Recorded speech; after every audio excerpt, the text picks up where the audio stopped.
বলেছে আমি সেইভাবে পাঠ করেছি। আসলে তো আমি ঘটনাটা যখনই জেনেছি সাথে সাথে আমি স্বতঃপ্রণোদিত হয়ে কিন্তু বিষয়টা আমি মানে খুব সিরিয়াসলি দেখার জন্য আমি বলেছি, এবং সেই অনুযায়ী কিন্তু ক্রাইম ব্রাঞ্চ সেটা হাতে নিয়েছে, ওরাও এফআইআর করেছে।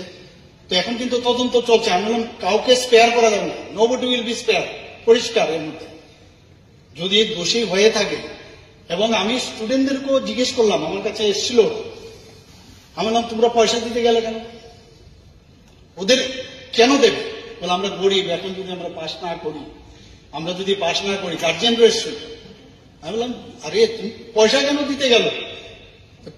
এখন দুটো বিষয়, ফেল করার কারণে এখন তোমাকে পাস কি করে করাবে সেটা তো একটা। ও চাইছে আমাকে পাস করিয়ে দিই, সেটা কি করে আমরা বলবো যে না তোমাকে পাস করিয়ে দেবো? অসম্ভব।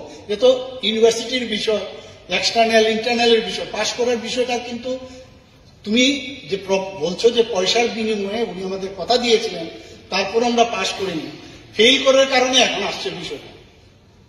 তো এই ঘটনা শোনার সাপেক্ষেই কিন্তু আমি অ্যাকশন নিয়েছি, এবং এখন তদন্ত সাপেক্ষ, এবং nobody will be spared, that I can ensure.